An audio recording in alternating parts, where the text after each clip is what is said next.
আসসালামু আলাইকুম dear student class 12 যারা ফোর্থ সেমিস্টার দেবে। অনেকে থার্ড সেমিস্টারে অনেক ভালো রেজাল্ট করেছো, কেউ 34, 35, 36, 37, 39, কেউ হয়তো 40 পেয়েছো, খুব ভালো জিনিস। কিন্তু দুশ্চিন্তার বিষয় হচ্ছে যারা 35, 36, 37 পেয়েছো, তাদের যদি ফোর্থ সেমিস্টার খারাপ হয়ে যায়, নাম্বার কমে যায়, তখন কিন্তু নিজেদের একটা প্রেস্টিজ ইস্যু হয়ে যাবে। ওই জন্য তোমাদের জন্য এই ফোর্থ সেমিস্টারটা নাম্বার তোলাটা খুবই গুরুত্বপূর্ণ, এবং এখানে নাম্বার তোলাটা একটু কঠিন, আমাদের পরিশ্রম করতে হবে। কারণ আমরা থার্ড সেমিস্টারে যে এমসিকিউ প্রশ্ন করে এসেছি, সেখানে টেক্সট ভালোভাবে পড়ে গিয়েছিলাম, 4টে অপশন দেওয়া ছিল, উত্তর জানা ছিল। কিন্তু এখানে কোনো রকম প্যাসেজ তুলে দেওয়া থাকবে না, মাধ্যমিকের মতো কোনো রকম প্যাসেজ তোমরা খুঁজে পাবে না। যেমন বাংলাতে কোশ্চেন হয়, তোমরা দেখেছো লাইন তুলে কোশ্চেন হয়, ফোর্থ সেমিস্টারে ইংলিশেও ঠিক লাইন তুলে কোশ্চেন হতে পারে বা ডাইরেক্ট কোশ্চেন করতে পারে বিভিন্ন রকমের, যে প্রশ্নের মান 2 নম্বর, 6 নম্বর, 5 নম্বর। তো এখানে আমাদের খুবই এই সময়টা গুরুত্বপূর্ণ, কারণ তোমাদের হাতে সময় কম, এবং যেহেতু একদম সময় কম আর তোমাদের একটা সাবজেক্ট নয়, তোমাদের 6টা সাবজেক্ট পড়তে হবে, সেজন্য তোমরা সময় নষ্ট না করে এখন থেকে মহাপ্রস্তুতিতে লেগে পড়ো। কারণ যারা 35 পেয়েছো, যদি কেউ ফোর্থ সেমিস্টারে ধরুন থার্ড সেমিস্টারে কেউ 35 পেয়েছে, তো যদি থার্ড সেমিস্টারে 35 আর কেউ এই সেমিস্টারে যদি 20 পায়, তাহলে তার নাম্বার দাঁড়াচ্ছে 5 আর 5 55, আর তোমাদের প্রজেক্টে 20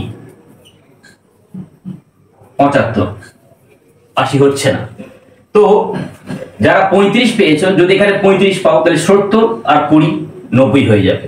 তো ওই জন্য চেষ্টা করবে যে 40-এ 35 তোলাটা ফোর্থ সেমিস্টারে খুবই সহজ। শুধু তোমাদের টেক্সটগুলো খুঁটিয়ে পড়তে হবে এবং প্রশ্নোত্তরগুলো সুন্দরভাবে লিখতে হবে। প্রশ্নোত্তর কিভাবে লিখতে হবে সেগুলো তোমাদেরকে আমি বলবো, তোমরা এই চ্যানেলের সঙ্গে থেকো। আজকের তোমাদের জন্য আমি ক্লাস 12 এর ফোর্থ সেমিস্টারের সিলেবাস রয়েছে উইলিয়াম শেক্সপিয়ারের লেখা সনেট নাম্বার 73। তো উইলিয়াম শেক্সপিয়ার সম্পর্কে আমরা ক্লাস 11-এ ডিটেইলসে আলোচনা করেছিলাম। আজকে ডিটেইলসে আলোচনা করব না, জাস্ট তোমাদের স্মরণ করার জন্য বলবো উইলিয়াম শেক্সপিয়ারের জন্ম আর মৃত্যু একই তারিখে, এবং জন্ম 1564 আর মৃত্যু 1616 খ্রিস্টাব্দে। আর উইলিয়াম শেক্সপিয়ার আমরা জানি যে আমাদের বাংলাতে যেমন কবিগুরু রবীন্দ্রনাথ ঠাকুর, তিনি সাহিত্যের সমস্ত আঙিনায় তিনি পদচারণা করেছেন, কবিতা লিখেছেন, ছোট গল্প লিখেছেন, নাটক লিখেছেন। তো ইংরেজি সাহিত্যে উইলিয়াম শেক্সপিয়ার অনুরূপ তিনি নাটক লিখেছেন, কবিতা লিখেছেন, গল্প লিখেছেন, উপন্যাস লিখেছেন। তো ওইগুলো আমাদের মাথায় রাখতে হবে। তো উইলিয়াম শেক্সপিয়ার এই যে সনেটটা আমরা পড়তে চলেছি, সনেট দু রকমের, একটা হচ্ছে পেট্রাকান সনেট, আর একটা হচ্ছে শেক্সপিয়ারিয়ান সনেট বা এলিজাবেথান সনেট। অর্থাৎ এলিজাবেথান সনেটকে শেক্সপিয়ারিয়ান সনেট বলা হয়। সেই কারণগুলো কি তোমাদের যখন প্রশ্ন করাবো তখন আলোচনা করবো বিষয়ে। তো সনেটটা কি? সনেট হচ্ছে 14 লাইনের কবিতা। এই 14 লাইনের কবিতা কখনো সময় নিয়ে, কখনো ভালোবাসা নিয়ে, কখনো বিরহ নিয়ে, কখনো দেখা যাবে বয়স নিয়ে, এইগুলো নিয়ে লেখা হয় 14টা লাইনের মধ্যে। তো যে সনেটটা পেট্রাকান সনেট, ওই সনেটের প্যাটার্ন হচ্ছে প্রথমে 8 লাইন থাকে, যেটাকে আমরা অক্টেভ বলি, আর শেষে থাকে 6 লাইন, যেটাকে আমরা সেস্টেট বলি। কিন্তু শেক্সপিয়ারিয়ান সনেটের বৈশিষ্ট্য হচ্ছে এর 3টে কোয়াট্রেন এবং একটা কাপলেট। প্রত্যেকটা কোয়াট্রেনে 4 লাইন করে থাকে, এবং লাস্টে 2 লাইন, যেটাকে আমরা কাপলেট বলি। তো কথা না বাড়িয়ে এই সনেট নাম্বার 73 সম্পর্কে একটু তোমাদের বলি। তো উইলিয়াম শেক্সপিয়ার মোট 154টি সনেট লিখেছেন। বেশিরভাগ তার সনেটে তার এক অজ্ঞাত পরিচয় বন্ধু, কেউ কেউ তাকে WH বলেছে, ওই নিয়ে অনেক তর্ক বিতর্ক আছে। অনার্স লেভেলের তো আর একটা ক্লাস নয়, ওই নিয়ে আমি আলোচনা করছি না। জাস্ট তোমরা এটা জেনে রাখো, ওই বন্ধুটাকে ফেয়ার ইউথ নামে পরিচিত। তো বেশিরভাগ সনেট তাকে উদ্দেশ্য করে লেখা, 154 সনেটের মধ্যে। তো এই সনেটও তার ব্যতিক্রম নয়। তো এই সনেটটা উইলিয়াম শেক্সপিয়ার, তোমরা যারা ক্লাস 12-এ পড়ছো, তোমাদের সাথে দু একটা কথা বলি। যেমন তোমরা একটু মনে করো যে কদিন আগে যেন ক্লাস 1 পাস করে তোমরা বার হয়েছিলে, ক্লাস 1-এর যেন সবে ভর্তি হয়েছিল স্কুলে, প্রাইমারি স্কুলে। তারপরে হঠাৎ ক্লাস 4 পঞ্চম শ্রেণীতে ভর্তি হয়ে গেলে হাই স্কুলে। তারপর দেখতে দেখতে যখন তোমরা 8 উঠলে, সামনে 9 উঠলে, তখন দেখবে মাধ্যমিক মাধ্যমিক মাধ্যমিক বলতে বলতে হঠাৎ আজকে তোমরা উচ্চ মাধ্যমিকে পৌঁছে গেছো। এরকম ঠিক তোমাদের বয়স এমন একটা সময় আসবে, হঠাৎ দেখবে তোমরা উচ্চ মাধ্যমিক পার হয়ে কলেজ পাস করে তোমাদের বিয়ে শাদী হয়ে গিয়ে তোমরা বার্ধক্যে পৌঁছে গেছো। তোমরা দেখবে জীবনটা যেন এত শর্ট, টাইমটা যেন এত শর্ট, বুঝে ওঠার আগেই যেন শেষ হয়ে যাচ্ছে। তো উইলিয়াম শেক্সপিয়ারও আমাদের মতোই মানুষ। তিনি জীবনকে এমনভাবে উপলব্ধি করেছেন, এমনভাবে ভালোবেসেছেন, এমনভাবে দেখেছেন, পর্যালোচনা করেছেন যে তিনি হঠাৎ দেখছেন যে তার বয়স বেড়ে গেছে। এমন একটা বয়সে তিনি পৌঁছে গেছেন, তিনি মৃত্যুর হাতছানি যেন বুঝতে পারছেন। তো এই সময়, এই বয়সের অর্থাৎ বার্ধক্যের যে অনুভূতি, বার্ধক্যের যে ব্যথা, বার্ধক্যের যে চিন্তা ভাবনাগুলো, দুশ্চিন্তাগুলো, সেইগুলো এই সনেট নাম্বার 73-তে উইলিয়াম শেক্সপিয়ার 3টে ইমেজের মাধ্যমে খুব সুন্দরভাবে ফুটিয়ে তুলেছেন। তো ফার্স্ট কোয়ার্টেন, সেকেন্ড কোয়ার্টেন আর থার্ড কোয়ার্টেন, লাস্টে কাপ্রেট। প্রথম কোয়ার্টেনে উইলিয়াম শেক্সপিয়ার তার বয়সকে একটা গাছের সঙ্গে তুলনা করেছেন, যে গাছ হচ্ছে শরতের গাছ, শরৎকালের অর্থাৎ অটম যেটা সিজন, ওই সিজনের গাছ। সেকেন্ড কোয়ার্টেনে তুলনা করা হয়েছে একটা ইমেজ, সেটা হচ্ছে টুয়েলাইট। তোমরা খেয়াল করেছো পশ্চিম আকাশে যখন সূর্য ডুবে যায়, যারা গ্রাম বাংলায় একদম প্রান্তীয় এলাকায় বা একদম গ্রামে, প্রত্যন্ত গ্রামে বাস করো, তারা এটা আরো ভালো উপলব্ধি করতে পারবে যে সূর্য যখন ডোবে ঠিক ওই মুহূর্তটা পশ্চিম আকাশটা লালি ভাব তৈরি হয়ে যায়, এবং যেন চাষিরা তাদের গরু ছাগল নিয়ে মাঠ থেকে ফেরে, এবং ফেরার সময় তারা যখন মাটি থেকে হেঁটে যায় তখন ওই মাটি থেকে ধুলোবালিগুলো যেন উঠতে থাকে তাদের পায়ের আঘাতে, এবং ওই ধুলোবালিটা, ওই যে সূর্যের আভা, ওই আভাতে এত সুন্দর মোহনীয় দৃশ্য তৈরি হয়। সেজন্য আমরা এটাকে বলি গোধূলি, যেটাকে আমরা ইংরেজিতে টুইলাইট বলি। আর থার্ড কোয়ার্টেনে উইলিয়াম শেক্সপিয়ার তার এই বয়স বাড়াকে বা তার বার্ধক্যকে বা তার যে মৃত্যুর কাছাকাছি সে পৌঁছে যাচ্ছে, এটাকে তুলনা করেছেন জ্বলন্ত আগুনের সঙ্গে, যেটা একসময় বিশাল তার শক্তি নিয়ে আগুন জ্বলছিল, জ্বলতে জ্বলতে হঠাৎ নিমে গেল। যেমন তোমরা খেয়াল করেছো যখন কোনো কাঠ জ্বলে, তোমাদের চুল্লোতে হোক বা অন্য কোনো জায়গায় তোমরা দেখেছো পিকনিক করতে গিয়ে বা কোনো রাঁধুনি রাঁধছে বা তোমাদের মায়েরা যখন রান্না করছে, কাঠ যখন জ্বলে দাউ দাউ করে, প্রথম যখন জ্বলা শুরু করে দাউ দাউ করে জ্বলে, জ্বলতে জ্বলতে জ্বলতে জ্বলতে একদম কাঠের যে জ্বালানির যে যে বস্তুগুলো কাঠের মধ্যে রয়েছে সেটা জ্বলা প্রায় যখন শেষ হয়ে যায়, আগুনের তেজ আস্তে আস্তে ধিমিয়ে আসে। তারপর আমরা কি দেখি, ওই কাঠটা কালো হয়ে যায়, পুরো আস্তে আস্তে ছায় রঙে হয়ে গিয়ে আগুনটা নিভেই যায়। তো এই 3টে ইমেজের মাধ্যমে উইলিয়াম শেক্সপিয়ার খুব সুন্দরভাবে তার বার্ধক্যকে, তার ভালোবাসাকে তুলে ধরেছেন। তো এখানে আমি তোমাদের লাইন বাই লাইন কবিতার মানেগুলো বলবো এবং ব্যাখ্যা করব। তোমরা কবিতাটা ভালো করে মন দিয়ে শোনো।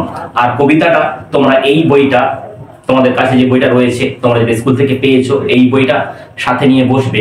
তো এইবারে যেহেতু নতুন দিয়েছে, তোমরা যারা 11-এ বই পেয়েছো তাদের বইটা অন্যরকম।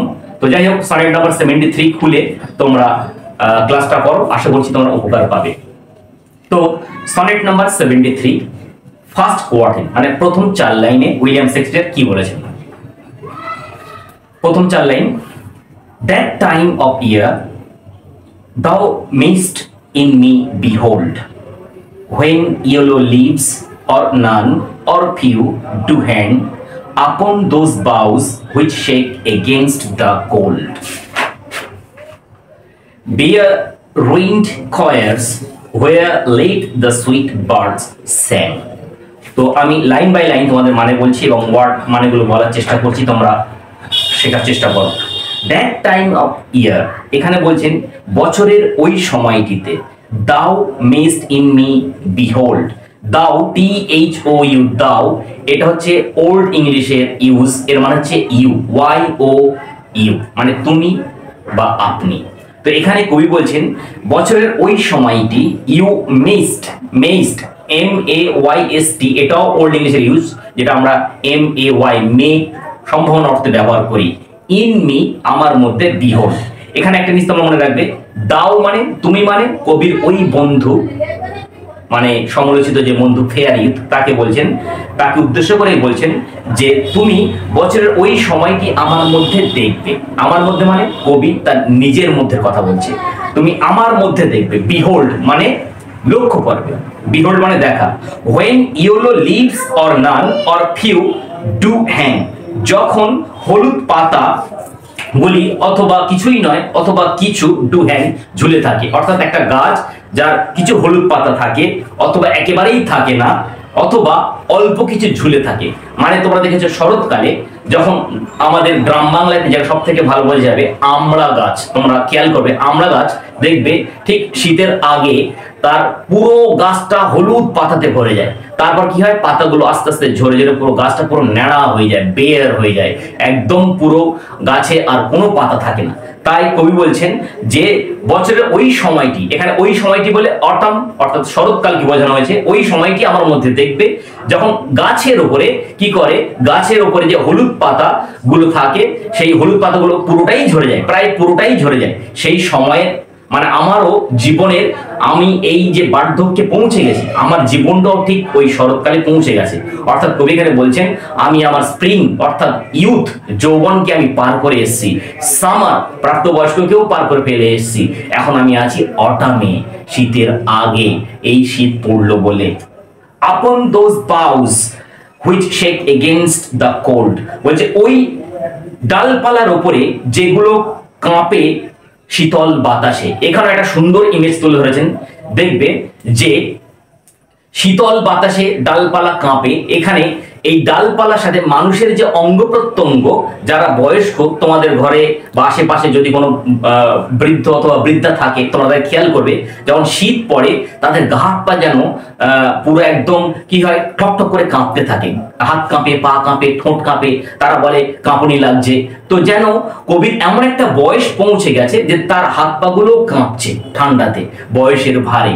তো এখানে একটা সুন্দর ইমেজ কবি তুলে ধরলেন, গাছের ডালপালা যেমন বাতাসে কাঁপে, বার্ধক্যেও যে বৃদ্ধ এবং বৃদ্ধা তাদের হাত পা তাদের অঙ্গ প্রত্যঙ্গ গুলো কাঁপে, তাদের কোনো কন্ট্রোল থাকে না। যেমন তোমরা এখন ইয়ং, তোমরা মনে করতে পারো আমি এখন ঘুষি মেরে হিমালয় পর্বত ভেঙে দেবো, বা এরকম মনে করতে পারো যে আমি মাটিতে পা মেরে মাটি দুভাগ করে দেবো। কিন্তু আমরা যতই এখন আমাদের যৌবনকে আমরা এ করি না কেন, এটা নিশ্চিত এবং এটা সত্য এবং এটা অনিবার্য যে আমরা সবাই যদি আমাদের হায়াত বেশি থাকে, অনেকে কি হয় যৌবনকালেই মরে চলে যায়, তারা তো বুঝতে পারবে না বার্ধক্যের কষ্ট কি। যদি আমাদের হায়াত থাকে তাহলে দেখবে এই যে যৌবনের এই যে শক্তিমত্তা, এই যে এনার্জি, এই যে স্ট্রংনেস, তারপরে এই যে পাওয়ার, এগুলো সব এক সময় থিতিয়ে গিয়েছে। তাই বার্ধক্য এমন একটা জিনিস, যেমন একটা গাছ রোপণ করা হলো, গাছটা দানা থেকে অঙ্কুর বাঁধে সবুজ হলো। আমাদের জীবনটা এমন, এটা কোরআনে খুব সুন্দরভাবে আল্লাহ সুবহানাহু ওয়া তাআলা কোরআনে বর্ণনা করেছেন যে তোমাদের জীবনটা কেমন, যে তোমাদের চাষি বীজ বপন করলো, সেই বীজ থেকে গাছ সবুজ হয়ে বার হলো এবং পুরো সবুজে ভরে গেল, চাষি প্রচন্ড আনন্দিত। তার কিছুদিন পর পুরো গাছ হলুদ হয়ে যায়, তারপরে কি দেখা যায়, চাষি সেই গাছ কেটে নিয়ে মাঠ ভাঙা করে দিয়ে চলে যায়, শুধু আগাছা পড়ে থাকে। তো আমাদের জীবনটাও ঠিক ওই রকম, আমাদের জীবনটা আমরা এখন যৌবনে আছি মানে সবুজ অংশে আছি, আমাদের জীবনটা হলুদ বর্ণে পৌঁছাবে। যেমন কবি এখানে বলছেন যে আমি এখন আমার যে গাছের ডালপালা যে পাতাগুলো সেগুলো ঝরে গেছে, ডালপালা পাতাগুলো ঝরে গেছে মানে তার যে শক্তি ক্ষমতা, তার যে এনার্জি, তার যে মানে কুইকনেস, সেগুলো তার সবগুলো আস্তে আস্তে যেন কমে যাচ্ছে, ক্ষয়ে যাচ্ছে। তারপরে আরেকটা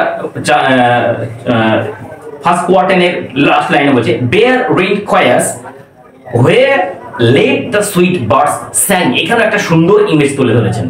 বেয়ার রুইন্ড, বেয়ার মানে একেবারে ফাঁকা। ধরো যদি বলা হয় বেয়ার ট্রি, এমন গাছ যেখানে কোনো পাতা নেই। বেয়ার ফুট, যে পায়ে কোনো জুতো নেই। বেয়ার বডি, যে গায়ে কোনো পোশাক নেই। তো বেয়ার রুইন্ড, রুইন্ড মানে ধ্বংসপ্রাপ্ত, যেগুলো ডিস্ট্রয় হয়ে গেছে। কয়াস, কয়াস মানে যারা খ্রিস্টানরা যারা চার্চে যায় তাদের একটা সঙ্গীত দলের গায়ক আছে, তারা সঙ্গীত গেয়ে ঈশ্বরের উপাসনা করে এবং তাদের জন্য আলাদা বসার স্থানও আছে। তো এখানে কবি বলছেন বেয়ার রুইন্ড কয়ার্স, বলছে যেমন ওই চার্চের ধ্বংসপ্রাপ্ত কয়ার্স যেখানে একসময় গায়ক দলরা ছিল কিন্তু এখন ধ্বংসপ্রাপ্ত নেই, পুরো বাড়ির মতো হয়ে গেছে। হোয়ার যেখানে লেট দ্য সুইট বার্ডস স্যাং, যেখানে সম্প্রীতি মিষ্টি পাখিরা গান গাইতো। অর্থাৎ এখানে মিষ্টি পাখি বলতে ওই গায়ক দলের কথা বলা হয়েছে, তারা গান গাইতো কিন্তু এখন তারা নেই। অর্থাৎ যৌবনে আমাদের প্রচুর বন্ধু বান্ধব থাকে, অনেক বন্ধু বান্ধবের কোনো অভাব নেই। তো কিন্তু যখন আমরা বার্ধক্যের কাছে পৌঁছাই আমাদের কাছ থেকে আস্তে আস্তে সম্পর্কগুলো দূরত্ব সৃষ্টি হয়, কেউ মারা যায়, কেউ দূরে চলে যায়। ঠিক ওই রকম যেমন পাখিরা গান গাইছিল এখন আর সেখানে নেই, পুরো শূন্য হয়ে গেছে।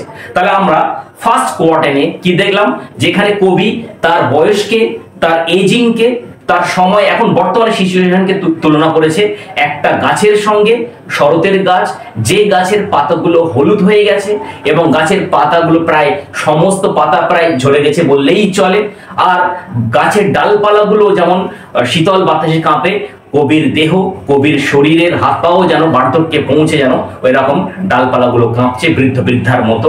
আর সঙ্গীগুলো যার সাথে তার একসঙ্গে গান গাইতো, সেই সঙ্গীগুলো কবির যৌবনের যে বন্ধুগুলো সেগুলো তার কাছ থেকে আস্তে আস্তে দূরে চলে যাচ্ছে। এটা হচ্ছে ফার্স্ট স্ট্যান্ডা বা ফার্স্ট কোয়ার্টেনের মানে। তারপর তোমাদের জন্য শুরু করো আমি সেকেন্ড কোয়ার্টেন। তো এবার সেকেন্ড কোয়ার্টেন, প্রথম লাইন হচ্ছে ইন মি দাও cyst the twilight of such day. তো যাই হোক সেকেন্ড কোয়ার্টেনে প্রথম লাইন হচ্ছে ইন মি, আমার মধ্যে, আবার কবি শুরু করেছেন আমার মধ্যে, দাও সিস্ট, দাও মানে এর আগে বললাম যে তুমি দেখবে, দা টুইলাইট, টুইলাইট কি বললাম একটু যেটা বর্ণনা দিলাম তোমাদের ইন্ট্রোতে, যে টুইলাইট হচ্ছে গোধূলি, যখন সূর্য পশ্চিম আকাশে পুরো ডুবে যায়, পশ্চিম আকাশ লালি ভাব ধারণ করে এবং মাঠ থেকে যখন গরু ছাগল ভেড়াগুলো ফিরে আসে রাখালের সাথে, বা যেন মাটিগুলো তাদের পদাঘাতে মাটির ধুলিগুলো উঠতে থাকে, এটাকেই গোধূলি বলা হয়। বলছে তুমি আমাদের দেখতে পাবে গোধূলি, অর্থাৎ গোধূলি মানে কি আমার সময় শেষ, আমার ফেরার সময় হয়ে গেছে। অর্থাৎ পৃথিবীর যে স্টেইং স্টেজ, অর্থাৎ যেটাকে আমরা হায়াত বলি বা জীবনের সীমা যেটা বলি, তো এই সময়টা, এই হায়াত আমাদের শেষ, আমার শেষ, মানে আমি টুইলাইটে পৌঁছে গেছি, আমার ফেরার সময় প্রায় চলে এসছে। অ্যাজ আফটার সানসেট, যেমন সূর্যাস্তের পর, ফেডেড ইন দ্য ওয়েস্ট, যেমন পশ্চিম আকাশে কি হয় সূর্যাস্তের পর ম্লান হয়ে যায়, তেমন হুইচ বাই অ্যান্ড বাই মানে গ্র্যাজুয়ালি, ধীরে ধীরে, ব্ল্যাক নাইট আধার রাত্রি বা কালো রাত্রি, ডাথ DOTH, এটাও ওল্ড ইংলিশ, মানে এখানে এমফাসিস করার জন্য বলে টেক অ্যাওয়ে, মানে কালো রাত্রি, টেক অ্যাওয়ে মানে ছিনিয়ে নেয়।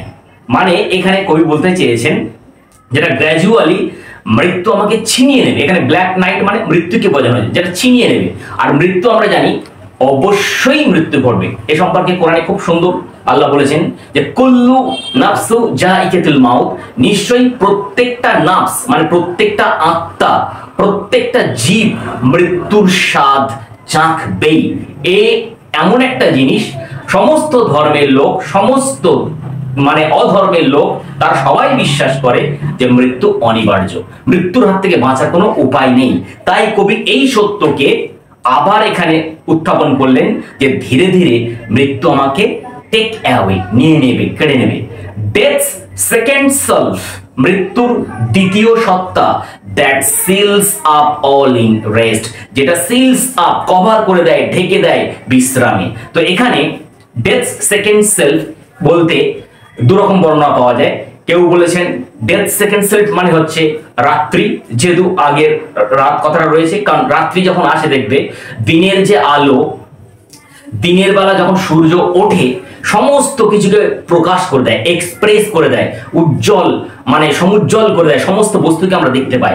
আর রাত যখন আস্তে আস্তে দিনের আলোকে ঢেকে ফেলে তার চাদর দিয়ে, তখন সবাই গভীর অন্ধকারে ঢেকে যায়। তাই এখানে ডেথ সেকেন্ড সেলফ মানে কেউ বলেছেন রাত, আবার কেউ বলেছেন যেহেতু এলিজাবেথান এরাতে ডেথ সেকেন্ড সেলফ মানে মৃত্যুর ভাই বলা হতো ঘুমকে, এবং আরো যদি মধ্যযুগে দেখা যায় আরবে এবং আমাদের নবী মুহাম্মদ সাল্লাল্লাহু আলাইহি ওয়াসাল্লাম তিনিও বলেছেন যে ঘুম হচ্ছে মৃত্যুর ভাই। আমাদের যে ঘুমটা, এই ঘুমের মধ্যে আমরা যখন ঘুমিয়ে পড়ি, মৃত্যুটা ঠিক এর থেকে একটু বিগার কিছু। তো ঘুমকে মৃত্যুর ভাই বলা হয়েছে। তো এখানে কবি ঘুমকে বলেছেন মৃত্যুর দ্বিতীয় সত্তা। ঘুম মানে আমরা যখন ঘুমিয়ে পড়ি, এটা একটা আশ্চর্যজনক জিনিস, তোমরা ভাববে, মারাত্মক কথা এটা, যে ঘুম, এই যে ঘুম যদি না আমাদের হতো তাহলে আমাদের কতটা অসুবিধা হতো। এবং আবার এই ঘুম একদিন এমন ঘুম হবে আমাদের নিজেদের ওঠার ক্ষমতা থাকবে না, আমরা চিরনিদ্রায় চলে যাব। তো চিরনিদ্রা বলাটাও ভুল হবে, কারণ বেদ, বাইবেল এবং কোরআন অনুযায়ী পরকাল অবশ্যই ঘটবে। এটা এখানে আলোচ্য বিষয় নয়, যেটা আমি বিশ্বাস করি পরকাল অবশ্যই ঘটবে। যেমন আমরা রাত্রে ঘুমিয়ে পড়ি, সকালে ঘুম থেকে উঠি, অনুরূপ মৃত্যু একটা ঘুমের মতো, গভীর ঘুমের মতো। সেখানে স্বপ্নে যেমন আমরা কেউ আনন্দে থাকি, যেমন স্লিপের মধ্যে, ঘুমের মধ্যে আমরা যেমন কেউ ভালো স্বপ্ন দেখি, কেউ খারাপ স্বপ্ন দেখি। যারা জেগে থাকি আমরা বুঝতে পারি না যে স্বপ্নে সে ঘুমে সে আনন্দে আছে না কষ্টে আছে। ঠিক মৃত্যুটা এমন, যারা জীবিত তারা বুঝতে পারে না তাদের সাথে কি ঘটছে। তাই এখানে ডেথ সেকেন্ড সেলফ, এই যে ধারণাটা দ্য বাইবেল থেকে এবং কোরআনেও রয়েছে। তো মৃত্যুর সাথে ঘুমের একটা আলাদা সম্পর্ক আছে। তো তাই এখানে কবি বলছেন মৃত্যুর যে দ্বিতীয় সত্তা, সেটা সব কিছুকে ঢেকে ফেলে, সবকিছুকে ঢেকে ফেলে। আমার যে নাম, আমার যে বংশ পরিচয়, আমার যে অ্যাচিভমেন্ট, সব কিছু কেড়ে নেয় এই মৃত্যু। তাই এই মৃত্যু কবি উপলব্ধি করছেন যে মৃত্যু প্রায় আমার কাছে চলে এসেছেই। তো সেকেন্ড স্ট্যান্ডার্ডে আমরা দেখলাম কি, কবি নিজেকে তুলনা করলেন টুয়েলাইটের সঙ্গে, যেটা দিনের শেষে, মানে সারাদিন কবি অতিক্রান্ত, সারাদিন মানে কবির এখানে জীবনের যে সময়টা, দ্য প্যাসেজ অফ টাইম, এই যে সময়টা বুঝিয়েছেন। আর সূর্যাস্ত মানে জীবনের অস্ত যাওয়াটাকে কবি এখানে তুলে ধরেছেন। এবারে আমরা দেখব থার্ড স্ট্যান্ডা। এবারে আমরা থার্ড স্ট্যান্ডা বা থার্ড কোয়ার্টেন্ট দেখব। আবার একইভাবে শুরু হয়েছে। In me thou seest the glowing of such fire, that on the ashes of his youth doth lie, as the deathbed wherein it must expire, consumed with that which it was nourished by. তো এখানে এই স্ট্যান্ডার্ডে একটা সুন্দর কথা আছে শেষ লাইনে। এই কথাটা আমাদের প্রত্যেকের জীবনের জন্য জেনে রাখা দরকার আছে। তো ইন মি দাও সিস্ট, এখানে আবার কবি বলছেন তুমি আমার মধ্যে দেখবে, the glowing of such fire, প্রদীপ্ত আগুন, অর্থাৎ জ্বলছে এমন আগুন তুমি আমার মধ্যে দেখবে। দ্যাট অন দ্য অ্যাশেজ, যেটা of his youth doth lie, যেটা শুয়ে আছে যৌবনের ছায়ের ওপরে।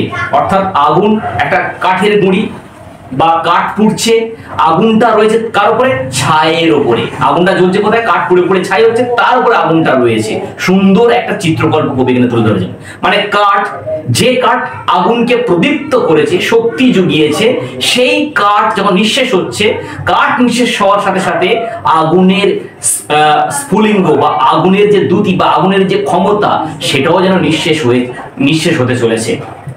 As the death bed wherein it must expire, এটা যেন মৃত্যু সজ্জা, যেটা এখনই যেন এক্সপায়ার হয়ে যাবে, নষ্ট হয়ে যাবে বা চলে যাবে। এক্সপায়ার মানে ডেথ হয়ে যাবে, মৃত্যু হয়ে যাবে।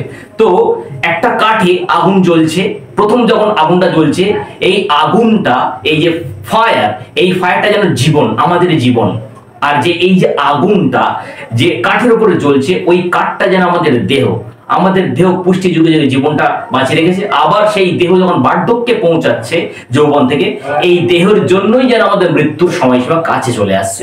সুন্দর একটা চিত্রকল্প কবি এখানে তুলে ধরেছেন। আর এই থার্ড কোয়ার্টারের last line, consumed with that which it was nourished by, এটা একটা এলিজাবেথান যুগের বিখ্যাত সেইং, অর্থাৎ প্রভাব, মানে কি বলে, প্রবাদ বাক্য। সেই প্রবাদ বাক্যটা তোমাদের এটা দেখো, সেটা হচ্ছে কোয়াড মি নিউট্রিট মি ডেস্ট্রুট, যার মানে হচ্ছে যা আমাকে পুষ্ট করে তাই আমায় ধ্বংস করে। অর্থাৎ যে জিনিস আমাকে পুষ্ট করে সেই জিনিসটাই আবার আমাকে ধ্বংস করে। মানে এটা একটা মানে সাংঘাতিক প্রবাদ বাক্য। অনুরূপ এখান থেকে আমি কয়েকটা জিনিস তোমাদের বলবো তোমাদের জীবনের জন্য শিক্ষণীয় বিষয়। সেটা হচ্ছে যেমন জল, ওয়াটার আমাদেরকে পুষ্ট করে, আবার এই ওয়াটারই আমাদেরকে ধ্বংস করার ক্ষমতা রাখে। তো যেমন খাদ্য, যে আমরা প্রোটিন ভিটামিন যেগুলো খাই, যেগুলো আমাকে পুষ্ট করে, ওগুলোই আবার এক সময় অতিরিক্ত খাওয়ার ফলে সেগুলো জমে জমে কোলেস্টেরল নানান কিছু রোগ তৈরি করে, সেটা আমরা জানি। তাই অতিরিক্ত কোনো কিছু আমাদের জন্য ভালো নয়। তো যে জিনিস খেয়ে আমরা পুষ্ট হয়েছি, বা যে শরীর পুষ্ট হয়ে আমাদের জীবনকে, আমাদের জীবনের শক্তিকে, অর্থাৎ আগুনের সাথে তুলনা করে জীবনকে ধরে রেখেছে, সেই শরীর একদিন নিঃশেষ হয়ে যাবে, জীবনটাও চলে যাবে। অর্থাৎ আমাদের দেহ আর আত্মা আলাদা হয়ে যাবে, আত্মা অন্য জায়গায় চলে যাবে, আর খুঁজে পাওয়া যাবে না। এবং তাহলে আমরা তিনটে কোয়ার্টেন এখানে পেলাম। প্রথম কোয়ার্টেনে কি পেলাম? অটাম, যেখানে একটা গাছের সঙ্গে তুলনা করা হয়েছে। সেকেন্ড কোয়ার্টেনে আমরা কি পেলাম? টুয়েলাইট, যে দিনের শেষ, কবির জীবনে যেন শেষ পর্যায়ে পৌঁছে গেছে। থার্ড কোয়ার্টেনে আমরা দেখলাম যে ডাইং ফায়ার, যেটা এমন আগুন যেটা নিভতে চলেছে, এমন আগুনের সঙ্গে কবি নিজেকে তুলনা করেছেন। এবার আমরা লাস্ট কাপ প্লেটে কবি কি বলেছেন সেটা দেখব। তো কাপ প্লেটে লাস্ট দু লাইন এখানে দেখি, দিস দাও perceived which makes thy love more strong, to love that well which thou must live ere long। সুন্দর দুটো লাইন, মানে এই দুটো লাইন আরো মারাত্মক, মানে উপসংহারে কবি এত সাংঘাতিক কথা বলেছেন। যদি আমরা আমাদের জীবনে উপলব্ধি করতে পারি, আমরা অনেক কিছু হৃদয়ঙ্গম করতে পারবো। তো প্রথম মানেটা এবং ব্যাখ্যা বোঝার চেষ্টা করি। দিস দাও পারসিভড, দিস, এই দিস মানে কোনটা? এই দিস মানে এই আগের যে তিনটে স্ট্যান্ডাতে, তিনটে কোয়ার্টেনে কবি যেটা বলে এসেছেন, অটাম, টুয়েলাইট এবং ডাইং ফায়ার, এই তিনটে তুমি পারসিভড মানে আন্ডারস্ট্যান্ড, রিয়েলাইজ, হৃদয়ঙ্গম করা, বুঝতে পারা, পুরো অন্তর দিয়ে বুঝতে পারা। কবি বলছে তুমি যখন এটা বুঝতে পারবে যে আমার সময় নেই, আমি বার্ধক্যে পৌঁছে গেছি, আমার মৃত্যু একেবারে আসন্ন, মৃত্যু হাতছানি দিচ্ছে প্রতিনিয়ত, এই শেষ হয়ে গেলাম বলে, এই জিনিসটা যখন তুমি বুঝতে পারবে, কবি বলছেন হুইচ মেক্স দাই, যেটা তোমাকে তৈরি করবে, লাভ, তোমার ভালোবাসতে শেখাবে, মোর স্ট্রং, আরো শক্তিশালী হয়ে। মানে কবি এখানে যেটা বলতে চাইছেন যে আমাদের জীবন ক্ষয়িষ্ণু, কিন্তু আমাদের প্রকৃত যে ভালোবাসা, এখন লাভ, আমরা ছেলে মেয়ে যে ভালোবাসি, এই যে ভালোবাসাটা তোমরা এখন যে প্রেম প্রীতি করে চলেছো, এই ভালোবাসার মূল্য কত টাকা আছে সেটা তোমরা নিজেরাই ভালো জানো, কারণ টাইম পাস ছাড়া কিছুই নয়। কিন্তু প্রকৃত রিয়েল লাভের আলাদা সংজ্ঞা, সে রিয়েল লাভ কি, কেমন, সেগুলো অন্য অন্য সময় তোমাদের আমি আলোচনা করব। তো সে ওগুলো তোমাদের জীবনের বিভিন্ন জিনিস নিয়েও আলোচনা করার ইচ্ছা আছে, যে জীবনে কেমন ভাবে চলবে, কিভাবে নিজের লাইফস্টাইল চালাবে, এইগুলো নিয়েও ভিডিও করার ইচ্ছা আছে। তো এখন যে সময়টা তোমরা করছো, বেশিরভাগ আমরা দেখছি যে ছেলে মেয়ে এখন ভালোবাসার নামে নোংরামো করছে, যেগুলো একদম উচিত নয়। কারণ এতে কি হয়? এতে লস কারণ নয়, লস তোমার নিজের। কারণ প্রত্যেকটা কাজ তার ফল আছে, যেটা নিউটন খুব সুন্দরভাবে বলেছে যে প্রত্যেকটা ক্রিয়ার সমান এবং বিপরীত প্রতিক্রিয়া আছে। এবং ধর্মীয় গ্রন্থেও বলা হয়েছে যে প্রত্যেকটার কাজ, যেমন কোরআনে বলা হয়েছে যে যদি তুমি জাররা পরিমাণ ভালো কাজ করো, জাররা মানে একদম সর্ষে যেটা দেখা যায় না, এবং কণা পরিমাণ তুমি যদি ভালো কাজ করো, তাহলে সেটাও তুমি তার প্রতিদান পাবে। আর যদি কণা পরিমাণ, সর্ষে পরিমাণ তুমি খারাপ কাজ করো, তারও প্রতিদান পাবে। তো আর রিয়েল লাভ মানে এখানে আত্মার একটা ভালো লাগার ব্যাপার আছে, সেখানে নোংরামু থাকে না, সেখানে শুধু ভালো লাগা থাকে, ভালোবাসা থাকে, তাকে কেয়ার করা থাকে, তাকে রেসপেক্ট করা থাকে, তাকে বোঝা থাকে, তার পাশে দাঁড়ানো থাকে, তার দুঃখে বেদনায় সাহায্য করা থাকে, রিয়েল লাভ এটা। কিন্তু এখন যেটা চলছে ভালোবাসার নামে, এগুলো নোংরামো। এগুলো আমরা স্কুল কলেজে যখন পড়েছি, আমাদের বেলায় থেকে শুরু হয়ে গেছে, আরো আমাদের পূর্বে যারা ছিল আমাদের সিনিয়ররা, তাদের বেলাতে কিছু কিছু সময় পাওয়া যেত। কিন্তু এখন যত দিন যাচ্ছে যেন দেখছি যে ছেলে মেয়ের সম্পর্কগুলো বড্ড ওপেন হয়ে যাচ্ছে। এই ওপেন হওয়াটা অত ভালো নয়, কারণ আমেরিকা, ইউরোপের ইতিহাস তোমরা যদি পড়ো দেখবে, সেখানে বড্ড ওপেন, সবাই ওপেন, সব কিছু ফ্রি। কিন্তু তাদের জীবনে এত হতাশা নেমে এসেছে, ইয়ং ছেলেদের, ইয়ং মেয়েদের, তারা মানে হতাশায় নেশাগ্রস্ত হয়ে যায়। কেউ বারে চলে যাচ্ছে, কেউ মদের বোতল নিয়ে অন্য জায়গায় চলে যাচ্ছে। তো এই যখন আমরা পুরো একেবারে নিয়ম শৃঙ্খলাবিহীন জীবনযাপন করব, তাহলে আমাদের জীবনেও হতাশা নেমে আসবে। কারণ ঈশ্বর বা আল্লাহ আমাদের সৃষ্টি করেছেন নিয়ম শৃঙ্খলার মধ্যে। যেমন সূর্য তার নিয়ম মেনে চলে, চাঁদ তার নিয়ম মেনে চলে, আমাদের জীবন নিয়ম মেনে চলে। একটা সময় আমরা ছিলাম শৈশবে, এখন আমরা কৈশোরে, তারপর যৌবন, তার বার্ধক্য, তার মৃত্যু। এই নিয়মের কেউ লঙ্ঘন করতে পারবে না। হ্যাঁ, আল্লাহ যেটা আমাদের স্বাধীন করেছে সেটা হচ্ছে আমাদের ইচ্ছা শক্তি, আমরা ইচ্ছা করতে পারি। তাই আমি তোমাদের বলবো, ইচ্ছা শক্তিকে ভালো করার চেষ্টা করো, ভালো কাজ করার চেষ্টা করো, এটাই তোমার সাথে থাকবে, এটাই তোমার মরণের সাথেও যাবে এবং এর ফল তুমি নিশ্চিত পাবে। তো এখানে কবি বলছেন যে যেহেতু দুনিয়া ক্ষণস্থায়ী, আমিও চলে যাব, আমার দেহ যেহেতু এই মাটিতেই তৈরি। তো এর আগে যে থার্ড কোয়ার্টারে বলেছিলাম কনজিউমড উইথ, এই যে তোমাদের এই যে প্রভাবটা বলেছিলাম, যা আমাকে পুষ্ট করে তাই আমায় ধ্বংস করে, এই যে প্রভাবটা বলেছিলাম, যেমন কোরআনে বলা হয়েছে মিনহা খলাকনাকুম ওয়া ফিহা নুঈদুকুম ওয়া মিনহা নুখরিজুকুম তারাতান উখরা, মানে তোমাদেরকে মাটি থেকে সৃষ্টি করেছি। মাটি, তাহলে আমাদের জীবনটা মাটি থেকে তৈরি করেছে। এখন আমরা দুনিয়ার বুকে চলে বেড়াচ্ছি, আবার আল্লাহ বলছে যে তোমাদেরকে আমি মাটিতেই মিশিয়ে দেবো। তো ওই প্রবাদ বাক্যের সাথে এই আয়াতের মিল রয়েছে। তো এখানেও কবি যেন সেটাই বলতে চাইছেন যে দিস দাও পারসিভড, তুমি এটা উপলব্ধি করবে। কোনটা উপলব্ধি করবে? ক্ষয়িষ্ণুতা, মৃত্যু, যা আমার নিশ্চিত ঘটবে। এই উপলব্ধিটা কি করবে? তোমার মনের যে ভালোবাসাটা, রিয়েল ভালোবাসাটা, সেটা আরো স্ট্রং, আরো পাওয়ারফুল করে দেবে। তা আরো কেয়ার করার জন্য তুমি উদ্গ্রীব হয়ে যাবে, এগার হয়ে যাবে, তুমি ছটপট করবে ভালোবাসতে। To love that well which thou must live ere long, তুমি তাকে আরো বেশি ভালোবাসবে, তুমি তাকে আরো বেশি ভালোবাসবে যেটা তুমি এক্ষুনি ছেড়ে যেতে চলেছো, অর্থাৎ যেটা তোমার হাত থেকে এক্ষুনি ছেড়ে চলে যাবে, দেখতে পাচ্ছ মরে যাবে। তোমার এই উপলব্ধিটা তোমাকে আরো বেশি করে ভালোবাসতে শেখাবে। এভাবে ভালোবাসা অমরত্ব লাভ করবে কবির ভাষায়। তো এখানে তো আমরা জানি যে পৃথিবীতে আমরা আছি, এটাকে অস্বীকার করতে পারবে না। মৃত্যু আমাদের নিশ্চিত ঘটবে, নিশ্চিত। কোনো এমন মৃত্যুঞ্জয় টনিক আবিষ্কার হয়নি আর হবেও না, কারণ আল্লাহ পরিষ্কার কোরআনে বলে দিয়েছে মৃত্যুর স্বাদ চাটতে হবে, সে যেই হোক। মৃত্যু সে ভালো হোক খারাপ হোক চাটতে হবে। এবং মৃত্যুর পরে এই দুনিয়ার জীবনটা হচ্ছে আমাদের জন্য একটা পরীক্ষা, একটা পরীক্ষা। পরীক্ষাটা কিসের? আল্লাহ এই পৃথিবীতে আমাদের পাঠিয়েছে, আল্লাহ দেখতে চায় কে কর্মে উত্তম, যেটা আমাদের হিন্দু ধর্মগ্রন্থ বলা হয়েছে ধাম্মা, মানে আমাদের ভেতরে আল্লাহ যে ভালো কোয়ালিটিগুলো দিয়েছে, সেই ভালো কোয়ালিটিগুলো দিয়ে যাতে আমরা আমাদের উপকার করি, নিজেদের উপকার করি এবং আমাদের সমাজে যাতে আমরা উপকার করি, সেজন্যই আল্লাহ এই পৃথিবীতে পাঠিয়েছে। আল্লাহ এই পৃথিবীতে ক্ষণস্থায়ী জীবন দিয়েছে, চিরস্থায়ী জীবন তো পরকাল, অর্থাৎ মৃত্যুর পরে রয়েছে। ওটা রয়েছে, ওটা অনেক কন্ট্রোভার্সি আছে, কেউ বিশ্বাস করবে কেউ বিশ্বাস করে, আলাদা বিষয়, কিন্তু আমি বিশ্বাস করি। এবং এটা আমি দেখেছি, ওই পরকালের বিশ্বাস যদি না থাকে তাহলে এই দুনিয়ার জীবনে অর্থহীন হয়ে যায়, বেকার হয়ে যায়।